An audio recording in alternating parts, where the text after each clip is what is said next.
we'll wait a few moments, फिर topic start करते हैं. Everyone's just coming back. That's meditation effect. थोड़ा सा एकदम.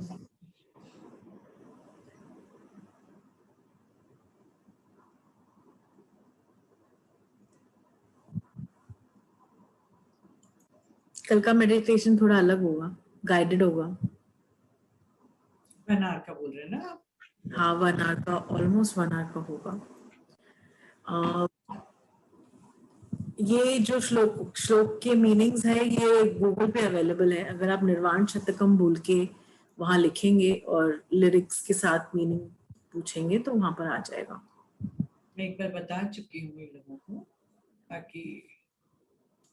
और कल there is a choice between 2 meditations. पता नहीं मैं क्यों आ रहा है मेरे मन में कि मैं पूछूं.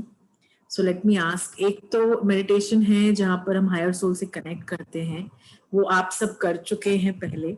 और दूसरी मेडिटेशन होगी जहां हम इमेजिन करेंगे कि हम अपनी शरीर को छोड़ रहे हैं और उसके बाद हमारे साथ क्या होगा, उसकी जर्नी पूरी एक्सप्लोर करेंगे. सो डेथ एक्सपीरियंस ना. हाँ, डेथ एक्सपीरियंस एंड बियॉन्ड. सो अगर everyone's fine with the death experience and beyond, मुझे लग रहा है कि वो करवाना चाहिए. बिकॉज कल का जो सेशन है वो आफ्टर लाइफ से रिलेटेड भी है. सो अगर हम मेडिटेशन करके जाएंगे सेशन पे तो हो सकता है we will get some experiences जो कि ऑलरेडी जो हम बातें कर रहे होंगे वो बता पाएंगे कि यस, ये हमारे साथ ऐसा हमने देखा या हमने महसूस किया. So it will be, I think, a good experience.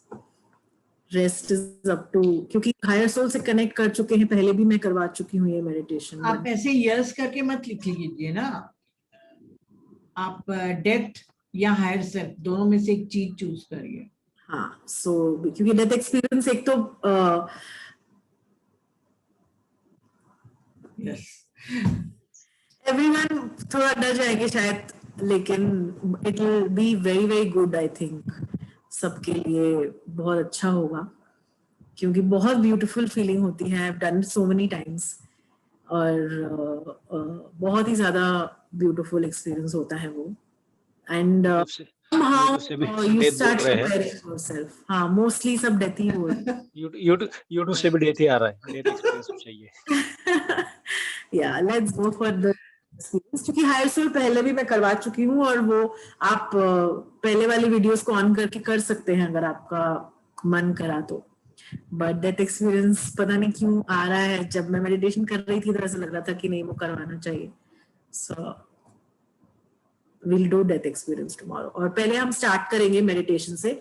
So it is a request कि आप सब ज्वाइन कर जाएं 4 o'clock तक. आप लेट ना करें क्योंकि गाइडेड मेडिटेशन होगा. सो पहले से ही अगर आप जुड़े हुए होंगे तो आपके लिए कैच ऑन करना या उस लय में जाना बेटर होगा.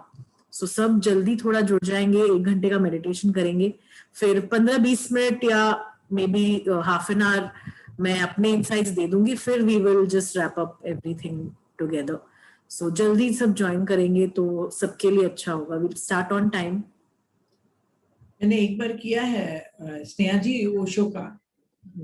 तो जिस मास्टर ने कराया वो इतनी नहीं थी एफिशिएंट तो नहीं कहना चाहिए, वो नहीं ले जा पाई थी क्योंकि उसके बाद सभी एकदम नॉर्मल होके बैठे थे. जबकि डेथ एक्सपीरियंस के बाद तुरंत विजडम लेना भी पॉसिबल नहीं होता है. तो मेरे ख्याल से तो आप लास्ट में कराएं तो बेटर रहेगा. बाकी आपकी मर्जी. नहीं, we will do that experience पहले मेडिटेशन करेंगे. बिकॉज हम अगर बोल देंगे, बता देंगे तो वो लॉजिकल माइंड एक्टिव हो जाएगा. जैसे जैसे मैंने बताया है वैसे वैसे वो चलता जाएगा. वो अपने अंदर से जो आनी चाहिए बात वो नहीं आएगी. So we will do meditation first, फिर हम बताएंगे कि एक्चुअली क्या होता है. फिर एक्चुअली तो it is completely dependent on each and every individual, लेकिन रिसर्च के हिसाब से और जो भी है जो होता है. So will do the meditation पहले. तो फिर कल हम आकाश में बैठ के सर्विस लेंगे. आकाश में नहीं, मतलब शरीर से निकल कर. हाँ, तो वही आकाश में बैठेंगे बीच में कहीं तो भी, नॉट ऑन द. बिकॉज मैं बहुत बार कर चुकी हूँ, एक बार नहीं बहुत बार कर चुकी हूँ. सो मुझे तो बहुत मजा आता है उस स्टेट पे जाके.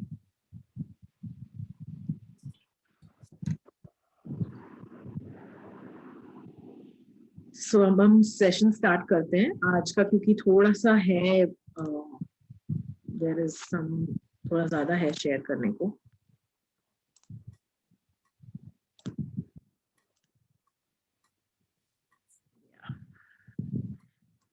क्वेश्चंस हम नहीं लेंगे बीच में। अगर कोई भी क्वेश्चंस हो, आप प्लीज अपने पास एक नोटबुक रखें जिसको आप लिखकर और फिर लास्ट में आप पूछ लेंगे, क्योंकि आज का जितना भी है जो सब्जेक्ट है वो सबके लिए सुनना जरूरी है, सबको जानना जरूरी है। तो क्वेश्चंस जो भी है, I will take all the questions, बस आप लिख कर रखिए और लास्ट में हम पूछेंगे। सोल कॉन्ट्रैक्ट्स और बैलेंसिंग कर्मा के ऊपर हम आज बात कर रहे हैं। सोल कॉन्ट्रैक्ट्स वो कॉन्ट्रैक्ट्स या अग्रीमेंट्स होते हैं जो हम अपने दूसरे मतलब अदर सोल्स के साथ, हम पहले जो जन्म लेने के पहले हम वो कॉन्ट्रैक्ट्स लेते हैं, कॉन्ट्रैक्ट्स बनाते हैं, अग्रीमेंट्स बनाते हैं। जनरली ये अग्रीमेंट्स जो होते हैं वो हमारे सोल फैमिली या सोल ग्रुप के अंदर ही होते हैं। ये अग्रीमेंट्स जो हम बनाते हैं, सोल ग्रुप्स के बाहर अग्रीमेंट्स या सोल कॉन्ट्रैक्ट्स रेयरली बनते हैं, और वो ऐसे लोगों के बनते हैं जैसे कि पत्री सर हुए, या डॉक्टर न्यूटन हुए, या दीपक चोपड़ा हुए, या ऐसे जो मास्टर्स हमारे आसपास जो है आज विजडम दे रहे हैं हम सबको, या रविशंकर हुए। सो उनके जो सोल कॉन्ट्रैक्ट्स होते हैं वो सोल ग्रुप्स को के रूल्स से बाइंडेड नहीं होते, क्योंकि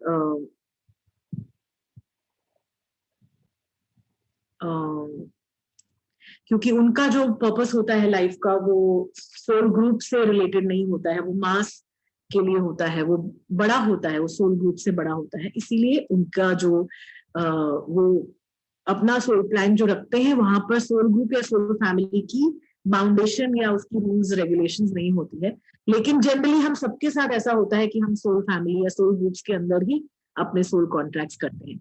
अब जैसे सोल कॉन्ट्रैक्ट्स का मतलब ये नहीं है कि जब अगर मुझे आप आज सुन रहे हैं तो मेरे साथ आप सबका सोल कॉन्ट्रैक्ट है, ऐसा नहीं होता।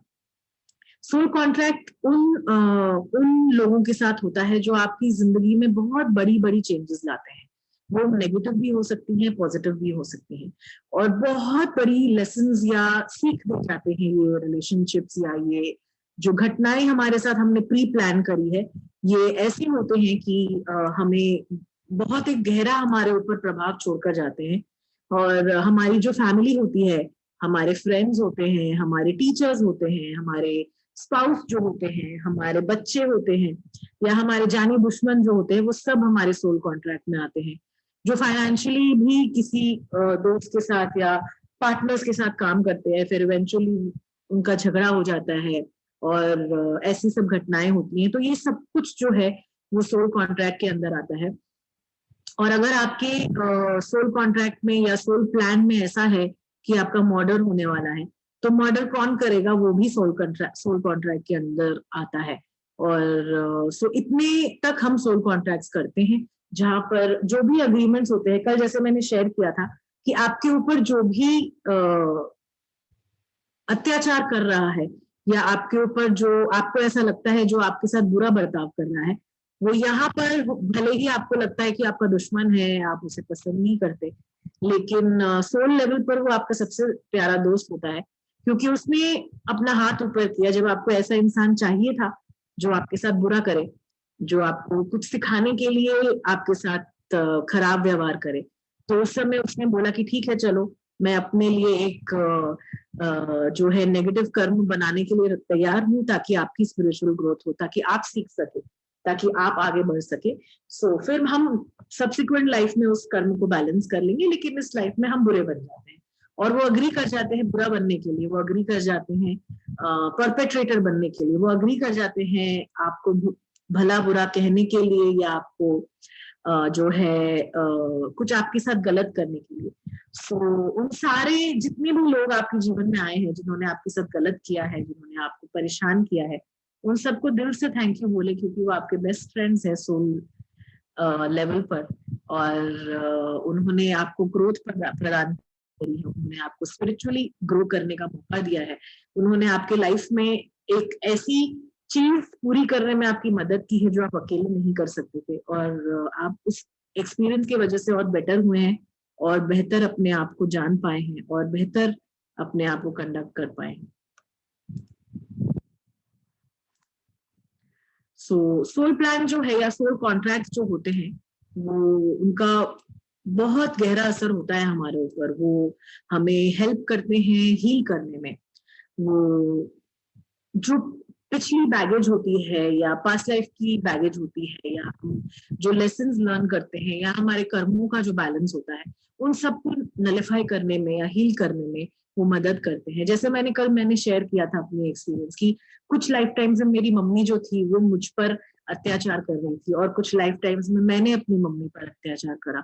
और तो ये सारी एक्सपीरियंसेस जब हमने कर ली, तो अब उसे कंप्लीटली एक बैलेंस में लाने के लिए हम माँ बेटी बनकर यहाँ पर आए, और सब कुछ जो है वो हील करा। तो सोल कॉन्ट्रैक्ट्स हमें हील करने की अनुमति देते हैं, और हमें वो अपॉर्चुनिटी देते हैं कि हम अपने जो जितने भी हमारे कर्मों का बैलेंस है, या हमारे पास्ट लाइफ्स के जो कुछ बातें जो बाकी रह गई हैं, वो हम उसे कंप्लीट कर पाए, हील कर पाए। और सोलमेट रिलेशनशिप्स को हील कर कर हमें प्यार सिखाते हैं। अब यहाँ पर आएगा सोलमेट होता क्या है। तो फिल्मों में अक्सर ये दिखाया गया है कि जो आपके बॉयफ्रेंड या गर्लफ्रेंड होते हैं, या आपके पति पत्नी जो होते हैं, जो आपसे बहुत प्यार करते हैं, वो आपके सोलमेट्स होते हैं। ऐसा नहीं होता। जिनसे भी आपका बहुत गहरा रिश्ता रहा है, चाहे वो नेगेटिव हो या पॉजिटिव हो, वो सारे के सारे आपके सोलमेट्स हैं। और आप अपनी जिंदगी को एक पिक्चर की तरह, एक मूवी की तरह देखेंगे, तो आपको एक किरदार उसमें ज्यादा नजर आएगा। वो कोई भी हो सकता है, वो आपके फादर हो सकते हैं, आपके मदर हो सकते हैं, आपके स्पाउस हो सकते हैं, आपके बच्चे हो सकते हैं, जहां पर आपको ऐसा लगे कि इस इंसान ने मुझ पर सबसे ज्यादा प्रभाव डाला है अपनी जिंदगी में, तो वो है आपका सोलमेट। और जब हम सोलमेट्स के साथ अपनी रिलेशनशिप को यहाँ पर आकर जीते हैं प्रॉपरली, हम यहाँ पर आकर उनको सही ढंग से जीते हैं, तो हमें समझ में आता है कि प्यार एक्चुअली होता क्या है, प्यार किस तरह से किया जाता है। प्यार बंधनों से बंधा हुआ नहीं होता है, इट इज लाइक लिबरेटिंग। और यहाँ पर अगेन मैं अपनी लाइफ की स्टोरी शेयर करूंगी एज यूजुअल। और बहुत सारे रिलेशनशिप के बारे में मैंने बात करी है, पर मेरे हस्बैंड के बारे में कभी बात नहीं करती ज्यादा। And this is the first time that I am sharing in front of the group, क्योंकि मैं मेरे हस्बैंड से बहुत ज्यादा प्यार करती हूँ, इतना ज्यादा प्यार करती हूँ कि ही इज लाइक वो क्वेश्चन है मेरा। मैं जिंदगी भर में बाहर जाकर जितनी भी मुझे प्रॉब्लम्स हो या तकलीफें हो, लेकिन मेरे हस्बैंड के पास आकर वो सब कुछ जो है दूर हो जाता है। और इसकी वजह से पता नहीं, इसकी वजह से या इस वजह से कि हमारी शादी में बहुत प्रॉब्लम्स हुई थी और हमें परमिशन नहीं मिली थी तुरंत शादी करने की। मैं उसे हमेशा कहती थी कि आप यू कैन नॉट, मतलब आप कहीं नहीं जा सकते मेरे बिना।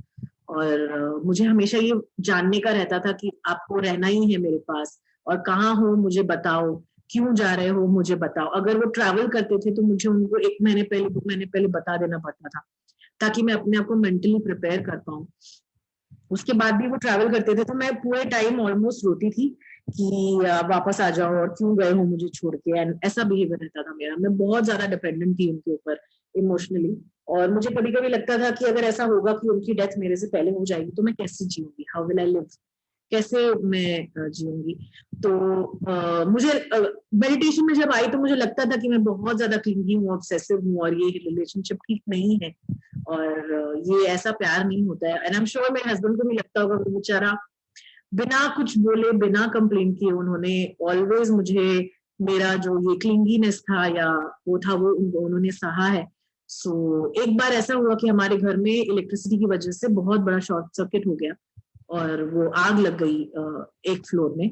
और जो इलेक्ट्रिसिटी का काम है वो ज्यादातर मेरे हस्बैंड देखते हैं। तो वो जब ब्लास्ट के जैसा हुआ पैनल में, तो वो चले गए वहां पर पैनल के पास, और मुझे था कि वो देखते हैं ये सब काम। और जैसे ही वो वहां पर पहुंचे तो वो पूरा का पूरा पैनल जो है वो ब्लास्ट कर गया। और उस समय हमारे घर में मेरे हस्बैंड के 2 भाई और हैं छोटे, वो तीनों ही उस रूम के अंदर थे। और मुझे वो ब्लास्ट सुनाई दिया, मैं 2nd फ्लोर में थी, तो मुझे लगा कि मेरे हस्बैंड मर चुके हैं। और यही सोच के मैं नीचे की तरफ भागी कि मुझे उनका मृत शरीर जो है वो देखना पड़ेगा। और आधे रास्ते में 1st फ्लोर तक मैं पहुंची थी, तब मुझे मेरे ससुर जी की आवाज सुनाई दी कि बच्चे कहाँ हैं, रीत कहाँ है, सानवी कहाँ है। और ये सुन के मुझे एकाएक ये याद आया कि मेरी बच्ची जो है वो ऊपर मेरे रूम में सोई हुई है अकेले, और घर में आग लगी हुई है, तो एवरीवन जो है बाहर जा रहे हैं।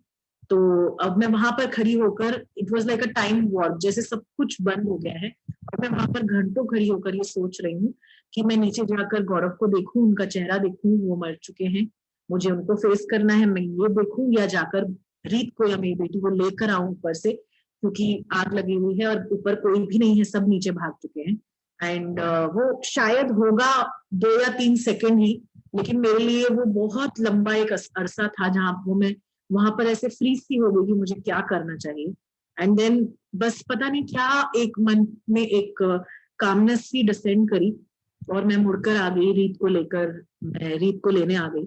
और रीत से मैंने कहा कि जो होगा हमारी किस्मत में हम देखेंगे, विल सी, और हम जीना नहीं छोड़ेंगे, हम गिव अप नहीं करेंगे। एंड ये बोलकर मैं उससे नीचे ले गई, लेकिन थैंकफुली कुछ भी किसी को नहीं हुआ था, एवरीवन गॉट सेव्ड, क्योंकि मेरी देवरानी ने वो इलेक्ट्रिसिटी रूम में सारे बच्चों के साइकिल्स भरवा दिए थे, और वो तीनों भाई ही पैनल तक पहुंच नहीं पाए जब वो ब्लास्ट हुआ। सो एवरीवन गॉट सेव्ड और किसी को कुछ भी नहीं हुआ। लेकिन ये जो एक्सपीरियंस था, ये एक सूडो एक्सपीरियंस था जहां पर मैंने एक्चुअली ये सोच लिया था कि मेरे हस्बैंड मर चुके हैं, और मैंने उस सच्चाई को जी लिया था कंप्लीटली, और फिर मैंने उसे अपने आप को जीने दिया, और मैंने 3-4 दिन तक ग्रीव करा इस रिलेशनशिप को।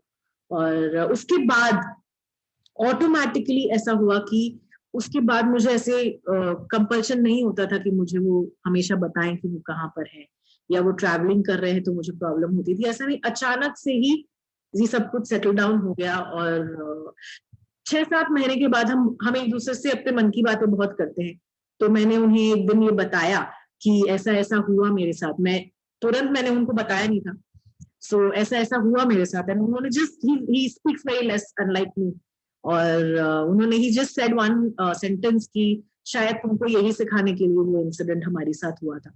And I was like may be.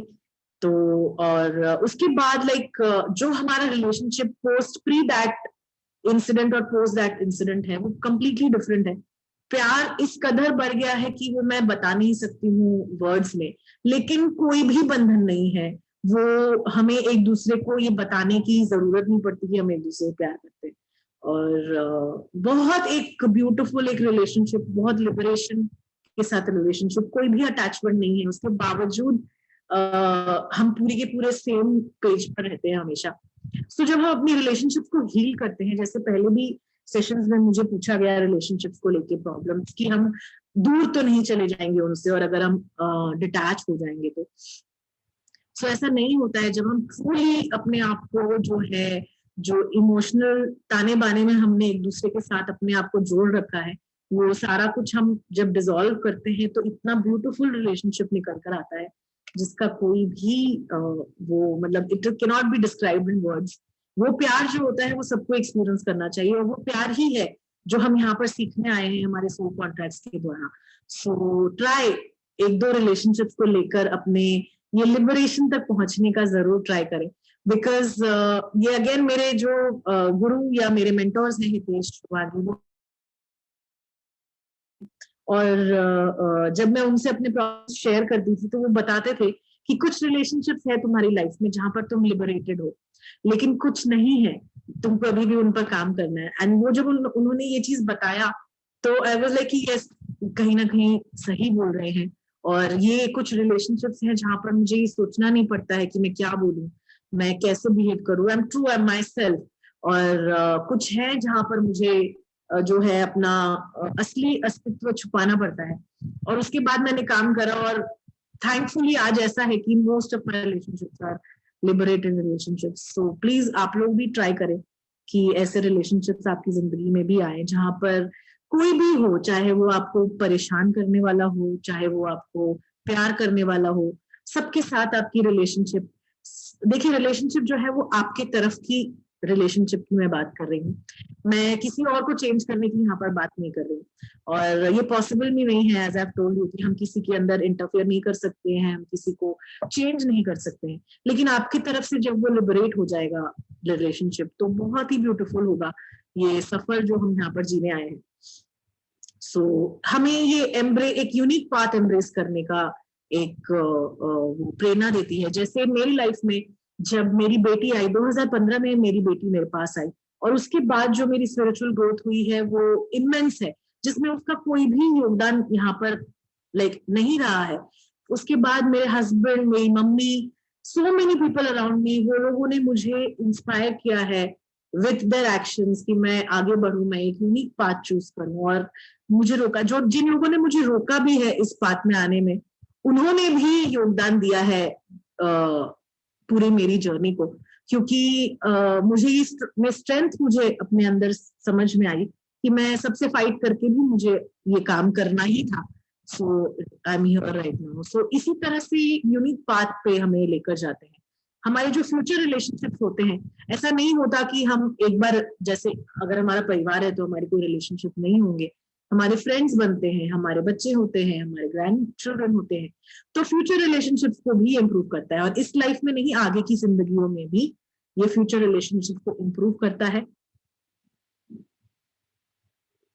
हमें ये सबसे ज्यादा जो it teaches us to let go, कि हम छोड़ दें, हम बस हो गया बहुत। क्योंकि जब आप इस दृष्टिकोण से अपनी जिंदगी को सोचने लगेंगे कि ये मेरा प्लान है, ये मैंने ही अपनी जिंदगी में लिखा है, और ये कॉन्ट्रैक्ट जो है मैंने ही बिल्ड किया है, तो उसके बाद फिर पकड़ कर रखने की बात कहीं आती नहीं है।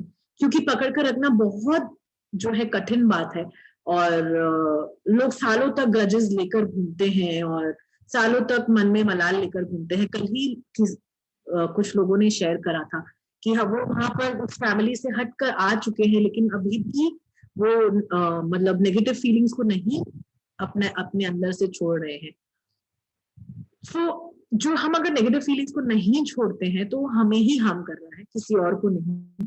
अगर किसी ने आपको 5-6 साल पहले थप्पड़ मारा, तो थप्पड़ मारकर भूल चुका है, लेकिन 5-6 साल तक आप रोज अपने आप को वो थप्पड़ एक बार जरूर खिला देते हैं।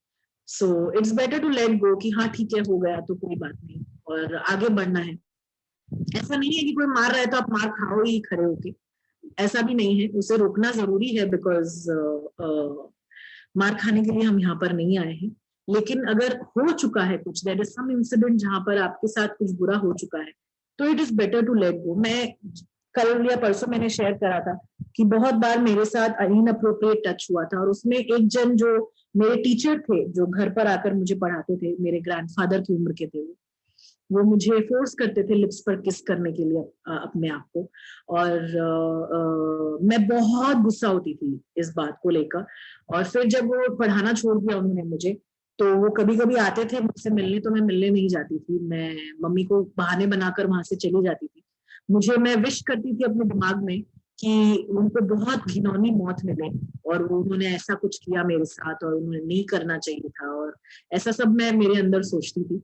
लेकिन अब ऐसा नहीं सोचती, क्योंकि उनके साथ मेरा सोल कॉन्ट्रैक्ट था शायद कि वो मेरे साथ ऐसा करेंगे, और उन्होंने वॉलंटियर किया था मेरे लिए कि वो एक्सपीरियंस मुझे देंगे ताकि मैं बढ़ पाऊं, मैं आगे समझ पाऊं चीजों को और अपने आप को हील कर पाऊं। सो जैसे ये कॉन्ट्रैक्ट जो है वो हमें स्पिरिचुअल ग्रोथ बहुत ज्यादा प्रदान करते हैं। सो बी केयरफुल, अपने आसपास के जो कॉन्ट्रैक्ट्स हैं, जो इम्पोर्टेंट कॉन्ट्रैक्ट्स हैं, उनके बारे में थोड़ा सा सोचिए, थोड़ा सा उनको एक नए नजर से देखिए। और सोल कॉन्ट्रैक्ट्स के ये 2-3 जो है फैक्ट्स है। एक तो मिसकैरेजेस, जो कल किसी ने पूछा था। मिसकैरेजेस अगर ऑटोमेटिक होते हैं तो वो अबॉर्ट होता है प्लान, वो सोल डिसाइड करता है कि नहीं नहीं, ये करेक्ट वुम नहीं है और ये शायद हमें चाहते नहीं है, सो हम वापस चले जाते हैं। सो ये जो होता है ये लाइक 2 ट्राइमेस्टर्स, 6 महीने तक ये हो सकता है, 6 मंथ्स तक।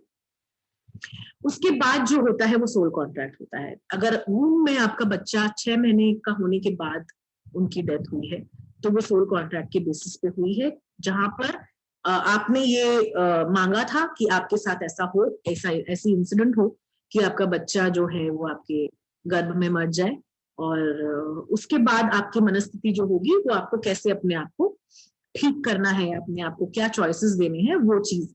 सो 6 मंथ्स ऑफ प्रेगनेंसी तक अगर अबॉर्शन या मिसकैरेज होता है, अबॉर्शन या नहीं मैं बोलूंगी because abortion is another thing to discuss, जो ऑटोमेटिक मिसकैरेजेस होते हैं वहां पर उस सोल ने अपना प्लान अबॉर्ट करा होता है कि नहीं ये चेंज ऑफ प्लान करना है हमें और नेक्स्ट में जाना है, अभी I am not ready for this set of parents या इस सेट ऑफ लाइफ के लिए मैं रेडी नहीं हूँ।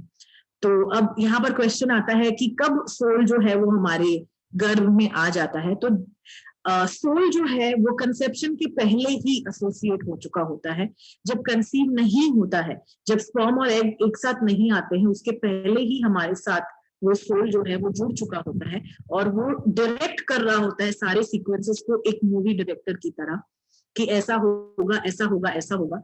सो हम जितना भी सोच ले कि ये हमारा काम है और हमने बच्चा प्लान किया है और हमने तुम्हें पैदा किया है, इट्स नॉट लाइक दैट। कुछ कोई और एंटिटी जो है वो डायरेक्ट कर रही होती है वहां पर और पूरा कंसेप्शन प्रोसेस और सब कुछ जो है वो सोल डायरेक्ट कर रहा होता है फ्रॉम अ डिस्टेंस। और तो 6 months तक जो है बहुत ही एक्टिवली सोल प्लानिंग चलती है और सोल गाइड्स के साथ, और माँ को फील करते हैं, पिता को फील करते हैं, आसपास के एनवायरनमेंट को फील करते हैं और पिता माँ और पिता के एक्सपीरियंसेस को फील करते हैं उन दिनों में। और उसी के बेसिस पर कुछ सोल्स जो है उनको लगता है कि नहीं ये प्लान जो है, मेरा जो प्लान है वो शायद इसमें फिट नहीं बैठ रहा, तो मैं एग्जिट कर जाता हूँ या मैं एग्जिट कर जाती हूँ और फिर नेक्स्ट प्लान बनता है। तो ये हुआ मिसकैरेजेस की बात। अब है वॉक-इन्स। वॉक-इन्स जो है वो बहुत कॉम्प्लिकेटेड सा एक कॉन्सेप्ट है और अभी हाल फिलहाल में बहुत सारे वॉक-इन्स जो है पृथ्वी पर आए हैं। और वॉक-इन्स तब होते हैं जब एक बॉडी को एक सोल जो है वो मिसयूज कर रहा होता है और वो उनको एक प्लान के साथ वहां पर भेजा गया होता है कि वो ये सारे प्लान्स करेंगे। उनका एक ग्रेटर ऑब्जेक्टिव होता है अपनी लाइफ में, लेकिन वो उस ऑब्जेक्टिव के पास जाते नहीं है और वो किसी और रास्ते को ले लेते हैं। तब उस सोल को निकालकर उस बॉडी से दूसरी सोल को उस बॉडी के प्लेस पर जाने की अनुमति दी जाती है in an adult form. So that is called a walk-in. Walk-in में जनरली आपने सुना होगा या फिल्मों में देखा होगा कि ऐसा होता है कि नियर डेथ एक्सपीरियंस होता है और फिर वो इंसान पूरी की पूरी तरह से बदल जाता है, उसकी काया पलट हो जाती है। वो पहले जो मतलब भोग विलास में एकदम अपने आप को वो विलीन करके रखा होता है, वो अचानक से वो लोगों के प्रति जागरूक हो जाता है और ह्यूमैनिटी के प्रति जागरूक हो जाता है और जो है लोगों की हेल्प करने लग जाता है। या ऐसे केसेस एडिक्शन में बहुत ज्यादा देखे जाते हैं कि सालों से सब्सटेंस अब्यूज या अल्कोहल या ड्रग्स की उनको आदत रहती है और एक दिन नियर डेथ एक्सपीरियंस उनके साथ होता है और वो दूसरे ही दिन उनका जो है पूरा का पूरा 360 डिग्री चेंज हो जाता है उनके the way they are leading their life उसमें, और वो लोगों के लिए जीना स्टार्ट करते हैं, बहुत लोगों के लिए काम करते हैं। तो ये वॉक-इन्स जो है और मिसकैरेजेस जो है यहाँ पर सोल कॉन्ट्रैक्ट्स के कुछ एनोमलीज हैं जो होते हैं। और वॉक-इन्स जो होते हैं एक्सट्रीमली रेयर होते हैं, लेकिन हाल फिलहाल में हमारे पृथ्वी पर बहुत सारे वॉक-इन्स हुए हैं क्योंकि इट वाज नेसेसरी हमारे टाइम के लिए। और इसके बारे में इलाबोरेट ज्यादा नहीं करूंगी, but everyone can read about it. अगर आपको मिलेगा ये मटेरियल तो you can read about it. So, जो सच्चे या अच्छे सोल कॉन्ट्रैक्ट्स होते हैं वो ट्विस्ट एंड टर्न्स और पूरे डेप्थ्स के साथ पूरा मसाला मूवी वाला सोल कॉन्ट्रैक्ट होता है। तो वो आप समझे कि आपका सोल कॉन्ट्रैक्ट अच्छा है और अच्छा चल रहा है। तो आपको ऐसे सोल कॉन्ट्रैक्ट से डरना नहीं है, ऐसे सोल कॉन्ट्रैक्ट्स को अपने से दूर नहीं भेजना है और उसे कंप्लीटली एम्ब्रेस करना है, क्योंकि हम अगर दूर भाग रहे हैं, हम दूर भेज रहे हैं, तो हम कहीं ना कहीं जो है अपनी जर्नी को इलोंगेट करने की कोशिश कर रहे हैं, हम उसे शॉर्टन नहीं कर रहे हैं, हम भाग रहे हैं हमें जो फेस करना है उससे। सो जो सबसे ज्यादा मसालेदार रिलेशनशिप्स हैं आपकी जिंदगी में, उसको कंप्लीटली एम्ब्रेस करें और कंप्लीटली उनसे जो है पूरी रिलेशनशिप को जिए। अब यहाँ पर है 5 सोल कॉन्ट्रैक्ट जो हमें ओवरकम करने हैं कंप्लीटली हमारी लाइफ में, हमारी जिंदगी में, हमारी सोल जर्नी में। These are the 5 soul contracts. Soul contract of martyrdom. अब ये मार्टिनम का जो सिंड्रोम है वो हम सब में रहता है कि हम सबको हाँ बोल देते हैं, हम ना नहीं बोल पाते, और हमको ऐसा लगता है कि अरे हम ना बोलेंगे तो किसी को कैसा लगेगा, और हम कर सकते हैं तो हम क्यों ना करें, और ये सबके अंदर कभी ना कभी आया हुआ है।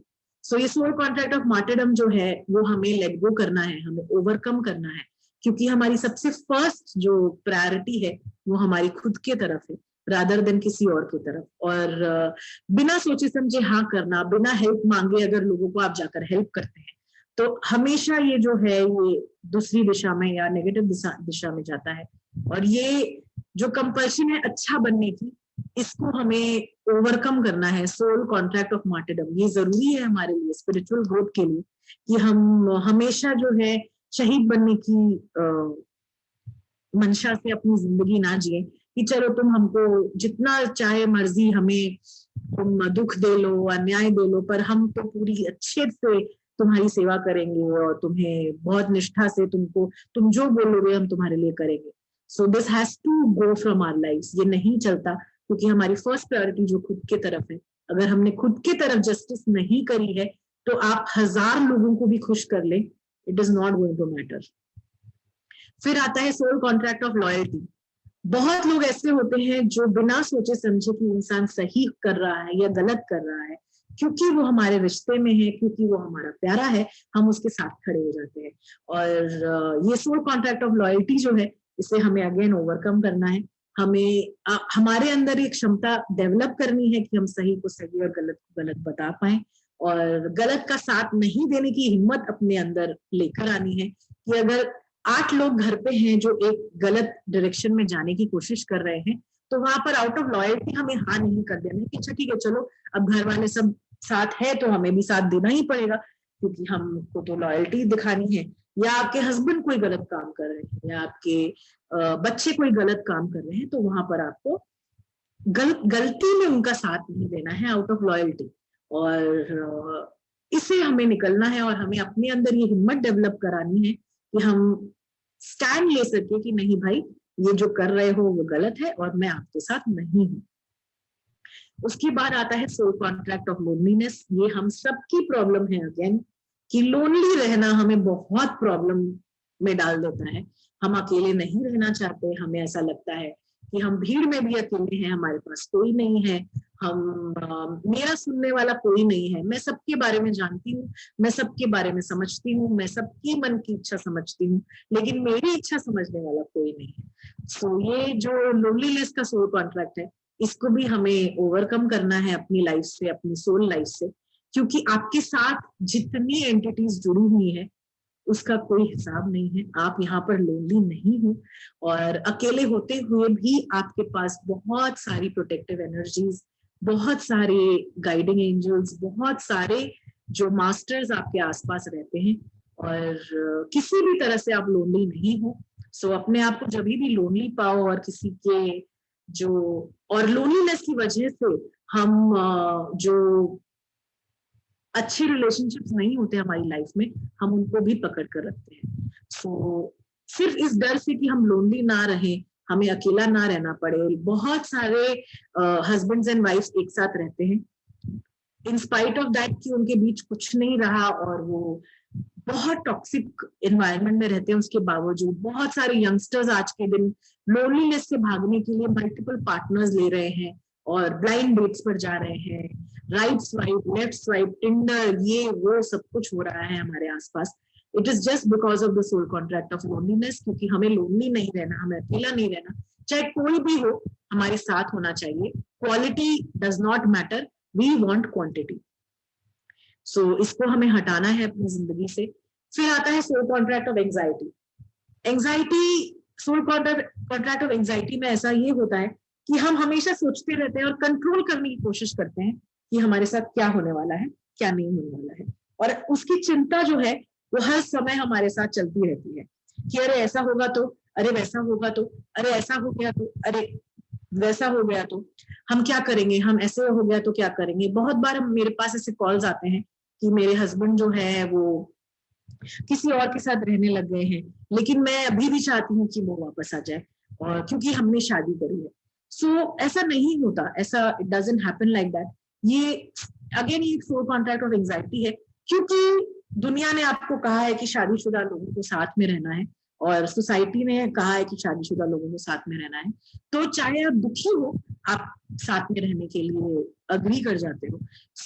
और अपनी लाइफ में हर एक चीज के बारे में सोचना कि अरे ऐसा होगा तो क्या होगा, ऐसा होगा तो क्या होगा, थोड़ा सा फेथ, थोड़ी सी जो है पेशेंस कि ठीक है जो भी होगा हम देखेंगे, हम जो भी होगा हम फेस करेंगे, जो भी होगा हम उसे डटकर उसका सामना करेंगे। और ये धैर्य आना बहुत जरूरी है।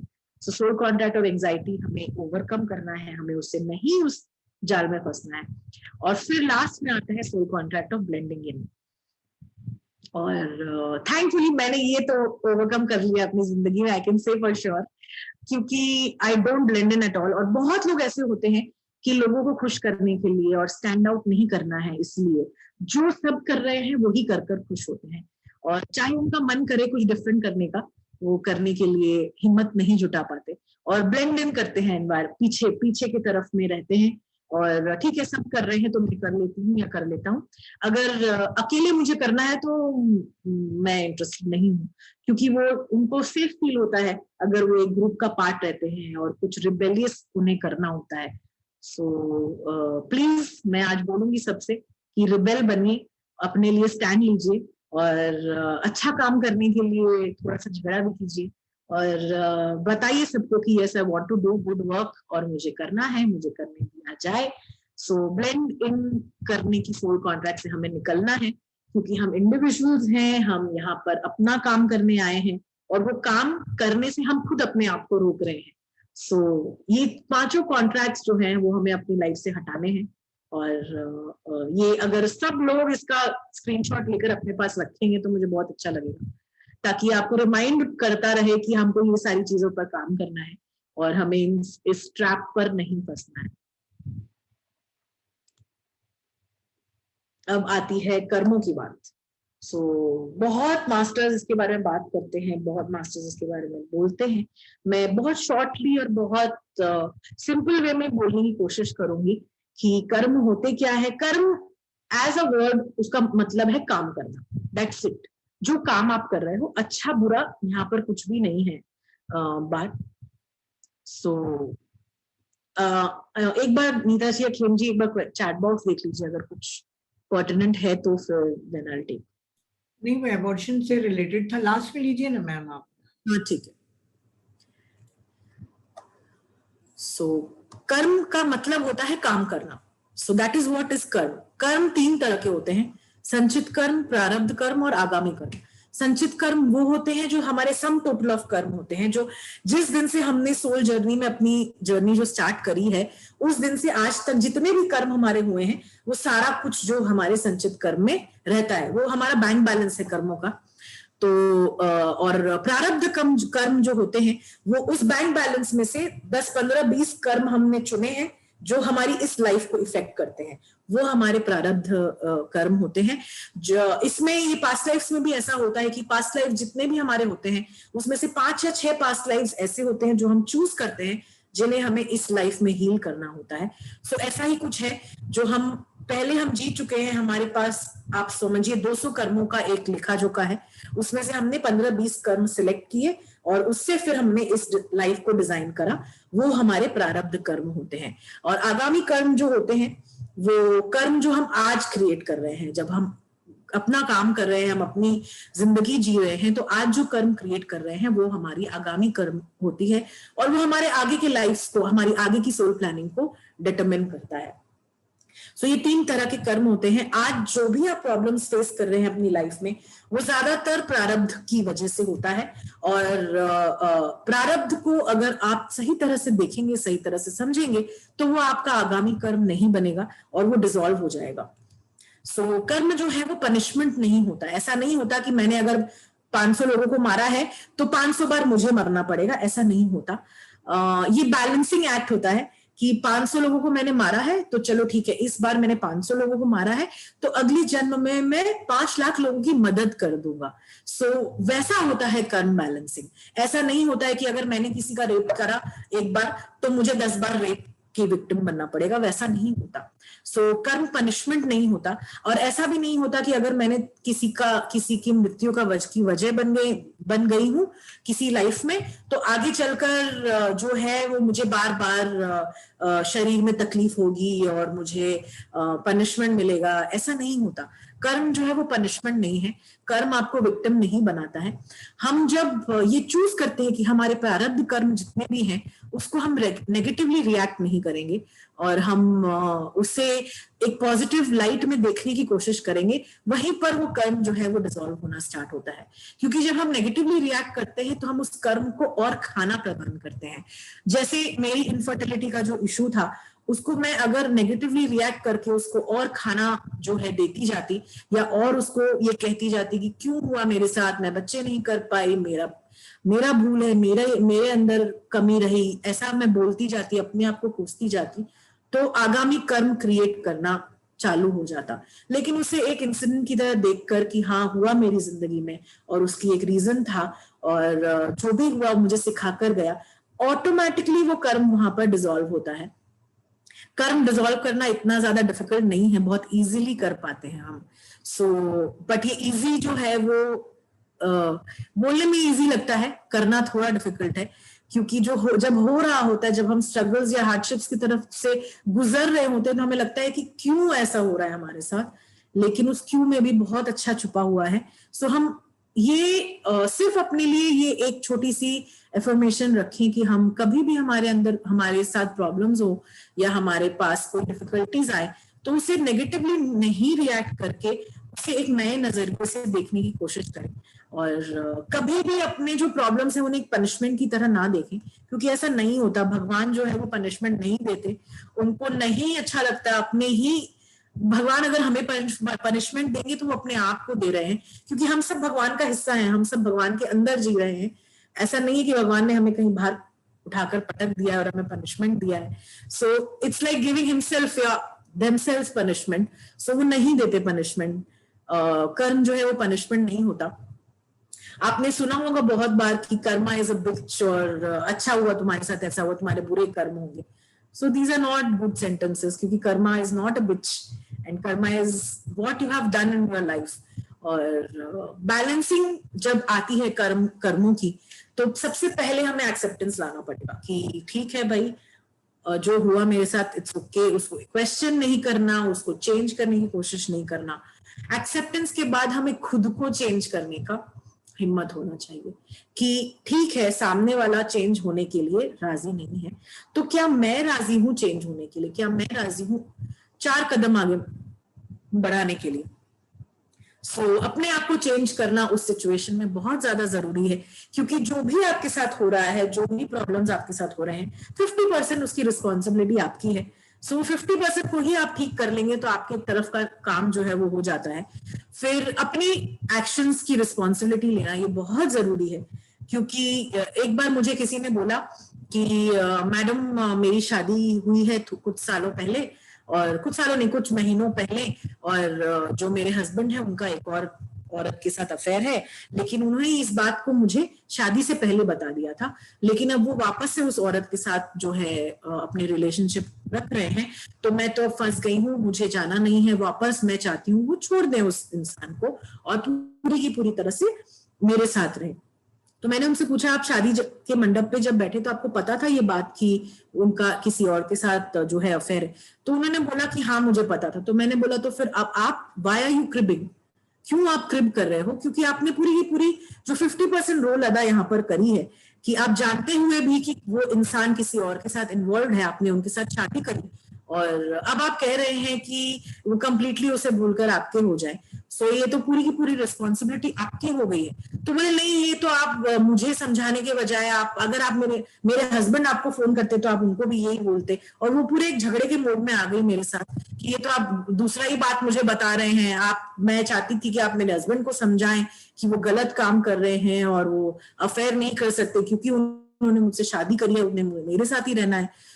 यहाँ पर देखिए वो कैसे she was not ready to take responsibility अपने एक्शंस के लिए। जहां पर तुम्हें पता है कि वो इंसान किसी और के साथ ऑलरेडी जुड़े हुए हैं, वहां पर हमने ब्लेंड इन करने के लिए और स्टेप नहीं उठाया, ये नहीं कहा कि हमें नहीं करना है उनके साथ शादी, और शादी करके हम, क्योंकि शादी करी है, इस बंधन में आपको बंध के रहना ही पड़ेगा, चाहे दुनिया जाए भाड़ में, मुझे आपको मेरे पास ही रहना पड़ेगा, वो अपनी रिस्पॉन्सिबिलिटी नहीं लेने की कोशिश करते हैं। और ज्यादातर हमारे साथ ये होता है कि कोई भी झगड़ा, कोई भी मनमुटाव होता है, हम अपनी एक्शंस की रिस्पॉन्सिबिलिटी कभी नहीं लेते हैं। हमको ऐसा लगता है सामने वाला गलत है और हम सबसे अच्छे दुनिया के इंसान हैं, और हम अपनी गलती जब देखना स्टार्ट करेंगे तो हमको सामने वाला जो है सही लगने लगेगा, और लगने लगा कि हाँ शायद अगर मैं इस सिचुएशन में बेटर रिएक्ट करती तो ये इतना ज्यादा खराब नहीं होता। और उसके बाद आता है सोल्यूशन पर फोकस करना रादर देन प्रॉब्लम पर।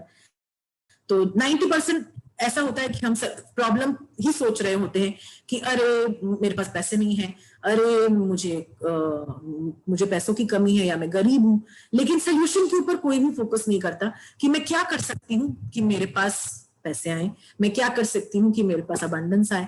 सो सोल्यूशन के ऊपर हमें फोकस करना है रादर देन प्रॉब्लम, क्योंकि प्रॉब्लम को हम कंट्रोल नहीं कर सकते, वो ऑलरेडी हमारी सोल प्लान में लिखा हुआ है, लेकिन सोल्यूशन वो हमारी फ्री विल का चॉइस है, वो हमें देखना है।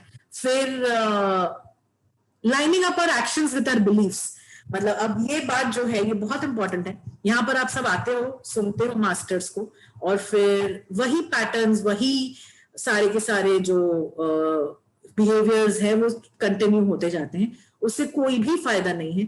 जब तक आपने जो सीखा या आपने जो समझा वो आपके एक्शंस नहीं बन जाते, आप उसे जीने नहीं लग जाते, तब तक उसका कोई भी फायदा नहीं है। आपके कर्म बैलेंस नहीं होंगे। आप चाहे सोचते हो कि बस मैं तो किसी को कुछ नहीं बोलती, मैं जवाब नहीं देती, मैं सबका सुन लेती हूँ, लेकिन वो सिर्फ लिप्स से जवाब देना ही जवाब देना नहीं होता। अगर आपके दिमाग में 24 घंटे किसी और के लिए गालियां निकल रही हैं तो दैट्स ऑल्सो इनफ, वो आपको मुंह से बोलना जरूरी नहीं होता है। So lining up your actions with your believes बहुत ज्यादा इंपॉर्टेंट है। फिर माफ करने की शक्ति, किसी ने आपके साथ बुरा किया है, उसको माफ करने की शक्ति हमारे अंदर आना बहुत जरूरी है, क्योंकि माफ करके हम सबसे बड़ा जो फेवर कर रहे हैं वो अपने आप को कर रहे हैं और किसी को नहीं कर रहे हैं। क्योंकि जब माफ कर देते हैं तो वो इंसिडेंट जो है वो हमारी जिंदगी से चला जाता है, वो बोझ जो है वो हमारे कंधों से चला जाता है और हम बहुत ही हल्का महसूस करते हैं। So learning how to forgive, और फिर ग्रैटिट्यूड उस इंसिडेंट के लिए, उस इंसान के लिए जो भी आपके पास आया है, और उस सिचुएशन के लिए, क्योंकि उसने आपको यहाँ तक लाया है, उसने आपको आज जो आप हैं वो बनाया है। सो पूरी दिल से ग्रैटिट्यूड एक्सप्रेस करना, जिन्होंने भी आपको तकलीफ दी, जो भी सिचुएशन में आप थे। उसके बाद आता है सेल्फ लव। जब तक आप अपने आप से ट्रू नहीं है, जब तक आपने अपने आप की तरफ जितनी भी रिस्पॉन्सिबिलिटीज है वो फुलफिल नहीं करी है, तब तक आपके कर्म जो है वो बैलेंस नहीं होते। और ये सारे जो यहाँ पर पॉइंटर्स यहाँ पर मैंने दिए हैं, इनमें से अगर 1 2 3 4 5 6 7 8 में से अगर 5 भी सक्सेसफुली कर पाए तो बहुत बड़ी बड़ी चेंजेस आएंगी लाइफ में, बहुत मेजर चेंजेस आएंगी लाइफ में। So please try and do it. So ये जो है, this is something which really inspired me. How people treat you is their karma. How you react is yours. So ये बहुत सोचने वाली बात है कि हमें ये सेपरेशन कभी आता नहीं है कि अगर किसी ने ट्रीट करा हमें गलत तो बस हम लग जाते हैं कि अब उसने करा तो हमें भी करना चाहिए, हम जस्टिफाइड है हमारे एक्शंस में। सो बस ये लाइन जो है सेल्फ एक्सप्लेनेटरी है कि लोग आपके साथ कैसा बर्ताव करते हैं वो उनका कर्म है, लेकिन आप उस बर्ताव के ऊपर कैसा रिएक्ट करते हैं वो आपका कर्म है। सो आपको आपके कर्म पे ध्यान देना है, लोगों के कर्म पर ध्यान नहीं देना है। आपको इस सिचुएशन में क्या करना है उस पर ध्यान देना है, किसी और को चेंज करने की कोशिश नहीं करनी है, अपने आप के ऊपर काम करना है, और that is going to be enough. So मेरी तरफ से इतना ही। अब हम क्वेश्चंस के लिए ओपन करेंगे सेशन।